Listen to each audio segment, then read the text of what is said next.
Hello, everyone, and welcome to the Journey to Multifamily Millions. I'm your host, Tim Little, founder and CEO of ZANA Investments. And on today's show, we have with us William Hollis, who goes by Hollis. And by the age of 7, Hollis knew that real estate investing was the path he needed to take. Growing up in Hollis, Queens, for years, he saw no path to accomplish his goal. All that changed in 2018 when he attended his first real estate event. As a natural networker, he'd finally found how to accomplish his goal. Since then, he's grown from a local deal finder and connector of people to launching his private equity firm, 24 Capital Group. Hollis, welcome to the show. Thanks for having me, Tim. And it's great to have you here. So I gave everyone a very high level overview of your background, but on this show, we really like to get into the details of how you got started on your journey to multifamily millions. So please tell us a little bit more about yourself and what brought you into the multifamily space. Yeah, absolutely, man. So, like you said, it really started when I was a kid. I grew up in Hollis, Queens. My family, we rented our house. My entire childhood, we were renters. And really, at a young age, one of the early memories I have is of my landlord, Mr. Carter. He'd come around every first of the month, collect the rent. This is back in the 90s, so this is all cash. And I just remember really vividly Mr. Carter stuffing hundreds into his wallet that was already overflowing. The wallet didn't really fold anymore. It had so much money in it. So I looked at Mr. Carter. I said, wow, whatever he's doing, I don't know how he's been able to accomplish this, but I need to figure out how to do what he's doing. He owned so many houses in the neighborhood, and clearly he was making good money on those. So kind of just growing up in the neighborhood where I did, though, it seemed unattainable. So for those who don't know, believe it or not, real estate in New York City is extremely expensive. So thinking about the prospect of even buying a single family house, it just seemed impossible. How do you make enough money to buy a house in this neighborhood and then not live there, right? Then actually be able to rent that house out and turn it into something that's bringing you profit and bringing you income. So in the back of my mind, I always knew that real estate was what I wanted to do, but just for so many years and largely due to my own mindset, even after I kind of grew up and became a working professional, owning a rental property just seemed like something that was impossible. Like I would never have enough money saved, to buy one of these properties where you're talking about a 3-2 could easily cost you over $500,000, right? So that all changed though. A buddy of mine, unbeknownst to me, really close friend of mine, also always wanted to get involved in real estate, but he was actually doing something about it, unlike me at the time.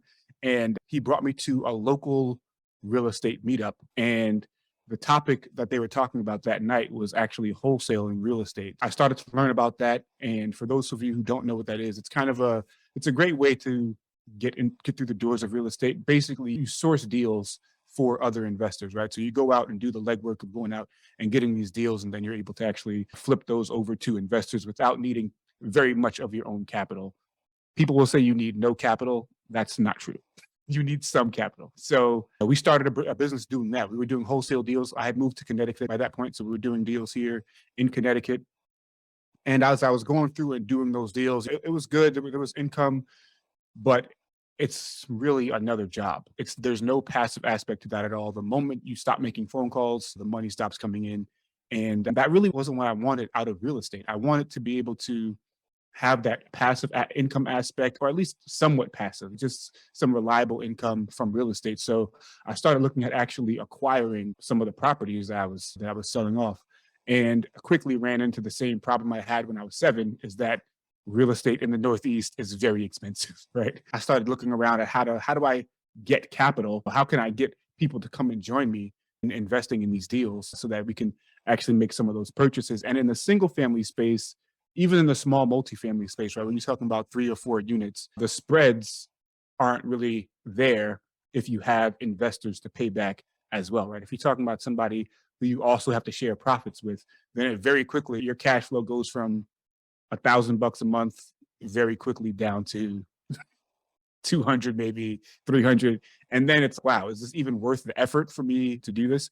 So I started looking at bigger properties, right? If the spread is not there for a 3 or a 4 unit, what about if I go 10 units? What if I go 20 units? And so that led me into the multifamily space, and I really love talking to people. And I found that private equity or raising capital or helping other people to invest in real estate was something that kind of came naturally to me. And that's how I landed up ended up here starting 24 Capital Group. Wow, yeah. So much to unpack there. I guess I'll go way back. It's just interesting to me that these lessons that we learn when we're kids and we don't even know we're learning them, but kids are good at one thing for sure, and it's observing. Whether we think they're paying attention or not, they're taking it all in. And sometimes it just takes a while for that stuff to manifest. And you talked about seeing that landlord's stuff in those hundos in his wallet. And I can imagine the impression that makes on a child, especially if you're not, if you don't have means. And for me, I guess when I first started to observe the benefits of real estate was the same thing because, my parents did the kind of like ladder of real estate. They started out in a small apartment and then they moved into and this is in New Jersey. So also a relatively expensive area. Went from that apartment to the condo. And then during some period in the 80s, the condo started to gain in value quite quickly. And so they sold the condo and made enough to put a down payment on a real house in a real suburban neighborhood. And I remember just hearing that, hey, they had enough money left over from selling this condo. And I was like, all they did was live in it. Like, why would they get more money just for living in it and having it? And you don't really understand these things at the time, but that's huge. You start to understand that there is benefit in owning and holding real estate. And again, it may take a little while for some of those lessons to mature and manifest later, but I just think it's interesting that you cited that. And then you talked about wholesaling, and wholesaling is something that I never tried myself, but even way back when, the first time I went to a real estate event was in I think it was 2006. And this was when things were getting frothy, right? In the real estate market. So everybody was an expert in real estate and everybody was willing to sell you their classes on CD on how they buy and sell real estate for no money down, this, that, and the other. And I remember them calling it bird dogging back then, the wholesaling, because you're finding the deal and bringing it back to them. And like you, it made sense because it was something you could do without too much money, but there's a lot of time involved because you're doing all the research, you're doing all the follow-up, you're the one contacting these tenants, the owners, for lack of a better word. And a lot of that is cold calling. You got to look at a lot of frogs before you find that prince, whatever analogy you want to use. And so I just simply, because I was on active duty military at the time, I simply didn't have the time to do that. So I guess talk to me a little bit more about, did you see this progression, or did it just kind of happen naturally for you in terms of, hey, let me start at what has essentially the lowest barrier of entry, right? Wholesaling. And then were you like, now I'm going to move up to this, get a small multifamily, then I'm going to move up to syndication? Or was it just more natural than that? Yeah, no, that's a great question. No, I don't think I saw it at the time. Again, I was kind of in a place. I'd met my wife at that point. We weren't married yet, but we were renting a place together. And we were actually looking at trying to buy like a duplex or something like that and do what they call the house hack model, rent out one side and live in the other. But even that, I was like, wow, okay, that's cool, but I don't know how we kind of would be able to move beyond that. And when I ran into wholesaling, I was like, oh, wow, so this must be, this is how people do it. If you're not, if you don't happen to have extra 80 grand or so every couple of years in your pocket to buy another rental property, maybe this is how people are doing it, because it is an opportunity to you can make some decent profits doing that and use those profits then to go and purchase property. So that was my original intent with getting into wholesaling, was just kind of using it as a vehicle to fund my own portfolio. But the issue was, to your point, is the amount of time that it took. I'm a software engineer by trade. I work 40, maybe 50 hours a week. And to have another business that just required my presence and my attention, it was just really a difficult thing to scale and to produce repeatable results, which kind of made me pivot to start looking at multifamily property. And then when I started underwriting these deals or analyzing these deals, and I started to try to raise capital from partners or from friends and family, really, for those multifamily deals, small multifamily deals, the numbers weren't penciling out. It was like, wow, once I pay my uncle back, there's not going to be much left for me. So that's what kind of took me over to the commercial or large multifamily deals, was just trying to find an avenue where I would get the results I wanted, namely the passive income and the time freedom, right? But also have the spread there for the income that I was looking for from real estate. Yeah, and it sounds like we went in similar directions once we got to that point. Like I had about a 10-year lag before I actually got involved in real estate from the time maybe I was just traumatized by 2008 and everything that happened then. Makes sense. And almost thankful that I didn't get involved when I was too young and inexperienced to know better. But then when I did start getting committed to the idea of investing in real estate, the first thing I said to myself was, well, what I know I don't want to do is get a single family. And the only reason for that is it's just to mitigate. If you have a single family home, and I've said this before, but you're either 100% occupied or 100% vacant. There is no in between. So even though it was a tiny step, I was like, I'm at least going to get a duplex. The problem that I ran into is very similar to your problem, is that I was living in Washington, D.C. at the time, which, as you probably know, is also another expensive housing market. So I was like, there is literally nothing I can afford within the DC area, like the broader area, because of those requirements to put anywhere from 20 to 25% down. And that's what every lender was telling me was, hey, you need to put at least 25% down. And I was like, that hurts a lot. So I had to kind of broaden my aperture. And what I decided to do was just look a little further away, right? So looked down south and saw that Richmond, Virginia was much more affordable.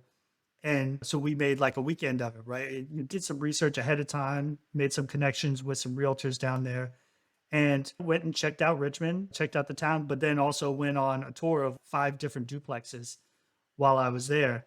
And luckily found one that made sense. And it was so cheap, comparatively speaking, to DC, that I was able to find a duplex for $85,000, which was just completely unheard of anywhere in my vicinity. And was it in a little bit rougher part of town? Sure. But it was my first deal. I was willing to take on some risk, maybe fix some things up here and there. But I was able to get that with the little down payment that I did have, because it's hard to save when you're starting off in your professional career. It's hard to save up $25,000, which is about what we had to put into it, especially when you have oppressive school loans, which is a whole other thing I won't get into. Luckily, they're gone now, but at the time, But an issue. yeah. And so we were able to get that, and that was our start, right? It was a duplex, really old, but it actually wound up working out. And that kind of, I learned a lot of lessons from that, but that was kind of like my entree into real estate investing. Yeah, you made some really cool points. I mean, the point about risk, right? When you have a single family, if no one's in it, you're totally empty. In a duplex, you lose your one tenant, you're 50% empty, right? And that kind of scale just goes on and on. And the interesting thing about it is the level of effort that it would take, right, to find, let's say, a 10 unit versus a fourplex or a triplex are pretty much the same level of effort to actually finding that deal. Obviously, the 10 unit is going to be a little bit more expensive. And that's where you kind of talk about bringing on partners and joint ventures and syndications and things like that. But the risk factor, it's almost, it makes so much sense just to go straight to the 10, right? Because the level of effort is so similar, yet there's so much less risk at that scale. Yeah, and I think where people get stuck is if they make the jump from even investing, going past the point of just listening to the podcast or just watching the YouTube videos, and they commit, right? They get a property, whether that's a single family or a duplex. They can wrap their minds around that, but where I think people get stuck is anything in that commercial multifamily realm. Anything 5 units or up. It seems incomprehensible. Just like you talked about, like it didn't seem possible for you to buy a house in Queens. I get it. I've been to Queens. It seems just beyond the realm of reality for a normal person like me to own a 10, 20, 200 unit building. But I think, and it's such a hard mental block for people to get past that they don't bother asking the question, well, how can I do it? What if I'm only even a part owner, a tiny piece owner? What if I get other people to put in the funds required to put the down payment, which is where we get into syndication and stuff like that. And that's not to talk ill of anyone, because I was that person, right? Like I had those mental blocks, and I didn't know syndication and commercial multifamily were a thing until I did. So I think a lot of people are in that situation right now, which is why it's so important that people like you and I, that we tell people, because they just don't know. Yeah, 100%, 100%. And just to talk a little bit about that mental block, there's that applies to so many things in our life, right? There are a lot of things. I'll tell you a funny story about that, if I may. When I was a kid, I don't know if you've ever heard of the Ferrero Rocher chocolates. They're like the little truffles. There's 3 in a pack. So when I was a kid, you go to the corner store and Snickers bar is 50 cents, Twix is 50 cents. Ferrero Rocher was 75 cents, right? So if you had $1 to spend, Ferrero Rocher was a little bit more. So when I was a kid, my dad would buy us Snickers bars and my mom would get the special 75 cents Ferrero Rocher.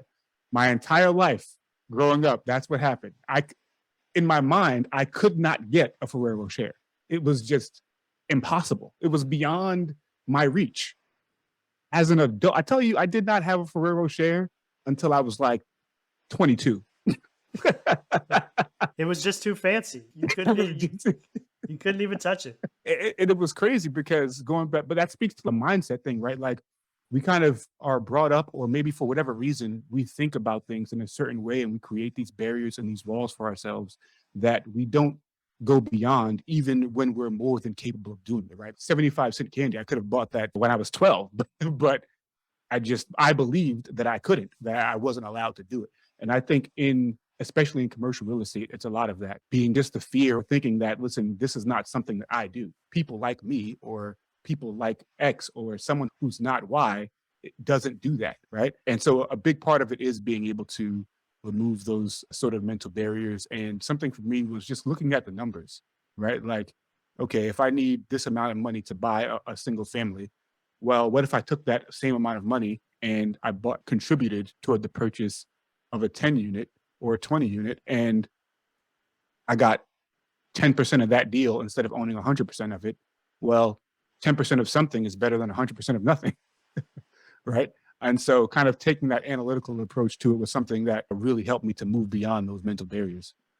Yeah, and it's ironic because the first passive investment that I did as a limited partner, as an LP, was almost the same amount that I had put as a down payment, just like you said as an example. It was about 25,000. And not to say that one investment was necessarily better than the other, because they have different pros and cons, right? But it was passive. Like I didn't have to do anything after I gave them the money, which is definitely a pro. Now, you could argue some of the returns and some of the tax benefits of owning your own is there's pros there too. But again, so it's different for different goals. But I guess it just proves the point that you just made, which is you do have options. Like those options are there. It's just, I think most people don't know about them. So how do you approach that conversation if you're talking to someone, who's a potential passive investor and they're not familiar with what syndications are, with what passive investing in multifamily deals is? Because like most people, they've only invested in their 401k or in some mutual funds. Yeah, sure, sure. So a conversation to have with folks all the time. And even I'll add to that, people who have only ever been active real estate investors, right? Who maybe they do invest in real estate, but they just have 2 or 3 rental properties and they've kind of gone through that path of just saving up money and refinancing one into the other and so on and so forth. And really what I bring up to them is, one, it's no mystery. Everyone knows the top 1% in the world all own real estate. Anybody wealthy owns real estate. I'm not bringing something that someone's never heard of, some new cutting edge technology to invest in. So this is real estate. You want to invest in real estate, or maybe you don't, but most people do. Most people will agree that investing in real estate is a good idea. So I think that's one barrier or one hurdle that's kind of easy to get over. And then the second thing comes down to, okay, cool. So you want to invest in real estate. How much work do you want to do? That's really what it comes down to. Because to your point, when you invest in a single family home, like the duplex that you bought, You said you put a similar amount of money down. I bet you on paper, if you looked at the figures and your IRRs and your cash on cash, it's probably higher than what you're getting from, say, a syndication investment, right? You're probably making more money. So, but there's a trade-off, right? You're making more money, but you're also doing more work. Just think, like alone, you said you went down to Richmond. I don't know how far Richmond was from DC where you were living, but that was a time, that probably was a weekend trip if you went to go see 5 properties, right? So if you're not willing to do that work, then being a landlord probably isn't for you. Like for me, in my example, looking at acquiring small, I'll call them small commercial multifamily properties, right? 10, 15 units in my area where I live now in Connecticut. Those properties, I basically couldn't find any that met my cash flow criteria. So I went a few towns over and I was finding deals and I was having conversations with brokers. And then it came down to, okay, come out and walk the property. And then I said to myself, wow, that's an hour and a half drive. I don't really want to do that. And so I decided not to go through with those deals and not to invest in those properties. So it really does come down to how much work do you want to do, right? You're going to have to make a trade. Either you're going to put in time, right? Or you're going to maybe put in a little bit more money or give up some control, right? And do a little bit less work. And so that's kind of how I break it down to people, especially if they already own some real estate or they're thinking about getting into real estate. And kind of like you said, most people think, okay, cool, let me start with the single family or the duplex or the 3 family. And hey, that's great. The returns, the returns, if your investment is sound, are going to be there. But how much work do you want to do? And for the people who can afford those investments in the first place, usually you are a professional of some kind, maybe you're a business owner, you probably have a family, depending on whatever decisions you've made. Basically, your plate runneth over, right? You're already pretty busy, and maybe becoming a landlord is not something you want to add to that plate. So here's an alternative. Here's an alternative to that. And something that I'm very keen on, and it may sound counterintuitive, is I try never to tell people what to invest in. If you don't want to invest in real estate, I am not interested in talking you into it. If you want to hear about the benefits, sure, I'll tell you all about it, but I'm not here to convince you to invest in real estate. If you want to know how to invest in real estate, I'm more than happy to provide you options. So I'm all about providing how, but never what. I'll teach you how to do it, things that I've learned through my journey. And through sharing that is basically how I try to educate people as best I can on what their options are when it comes to investing in real estate. Yeah, and the only cautionary note I would say, I think the returns can be better when you own your own property, certainly, but sometimes it looks better on paper than it is in reality because, like, I had criteria too, $200 per door per month cash flow, right? And that sounds good. It sounds like it makes sense. But then you factor into that if you have a property manager, 10% off the top. Got it. Okay. I'm willing to pay for that. A peace of mind, having someone else deal with it because, like you said, you're a busy professional. But then unit turns, someone moves out. Okay, well, they kind of trashed the place. Well, now you're paying a couple of $1,000s here. I've had tenants just move out in the middle of the night and left all their stuff there. That's a couple of $1,000s to have someone come in and move it all out. I've had tenants go to jail, so they didn't pay for a couple of months. Then not only are you not getting rent for a couple of months, but then you have to, again, pay to get their stuff out of there. So all of these things and just the peace of mind aspect, because I've done both. I've used a property manager, which is convenient, especially like I was geographically separated from my property. So I couldn't do it even if I wanted to. Richmond was like 2 hours away from, and then I've self-managed, which I will never do again because I was close enough to the property. I was like, oh, how hard could it be? Yeah, it can be pretty hard depending on tenant base and stuff like that. You get the random calls like, hey, I have a bee infestation in my bedroom. What are you talking about?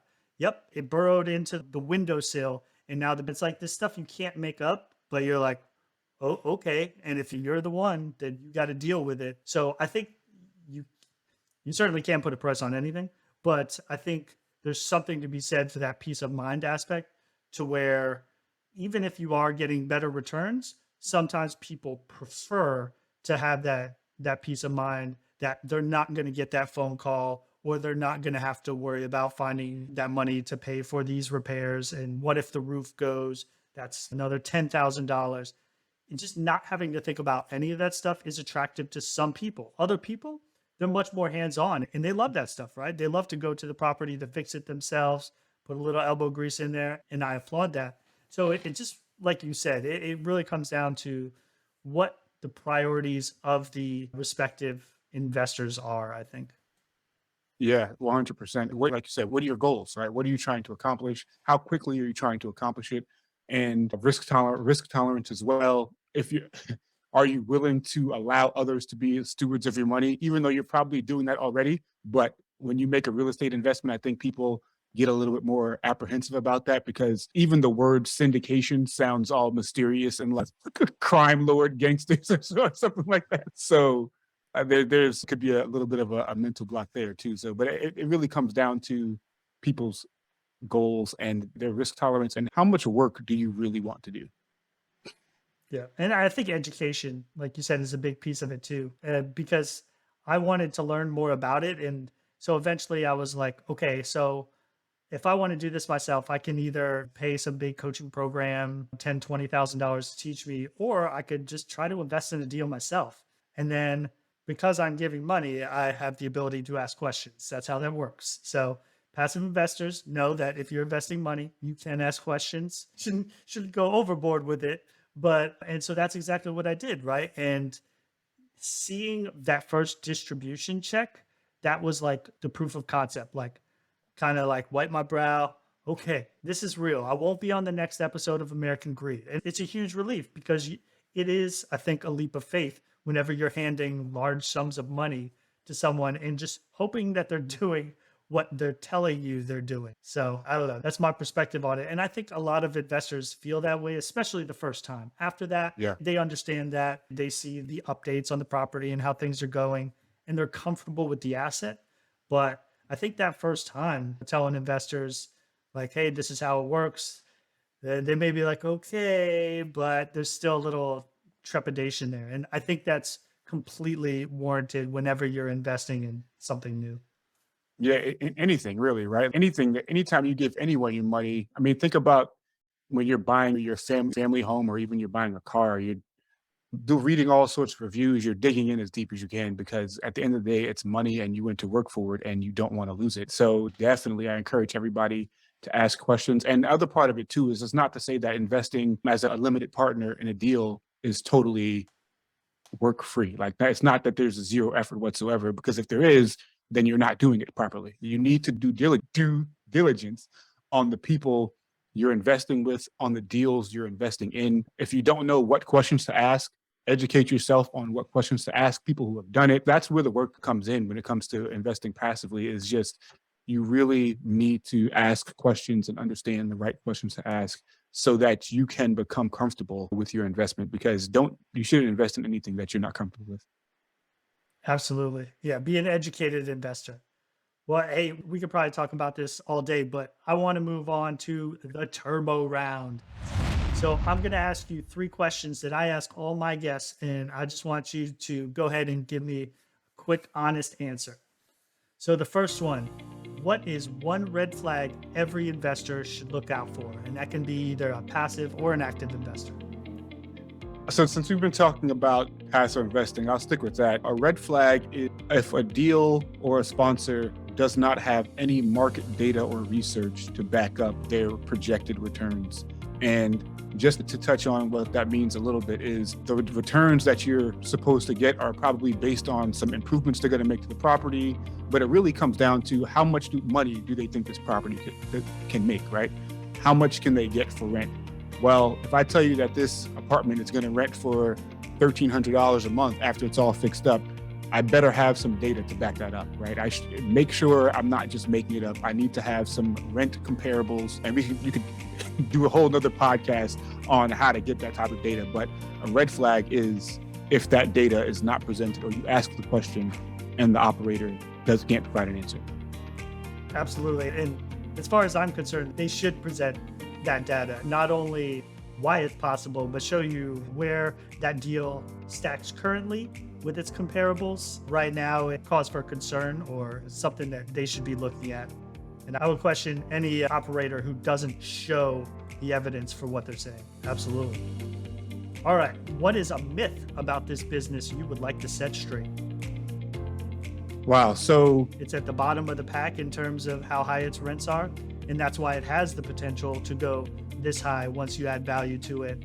But you also don't want to be too high. You don't want to be the most expensive asset within those comparables, unless it's the most amazing property, I guess, in the area. But it's certainly this is going to be a bit of a controversial one, but again, staying on the limited partner investment side, there's a myth that if the operator has his own capital invested in the deal, then it must be a good deal, or it must mean that this operator is trustworthy or is a person of integrity.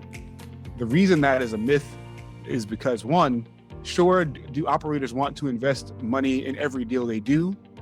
Of course, because they shouldn't be presenting the deal if it's not something that they themselves wouldn't invest in.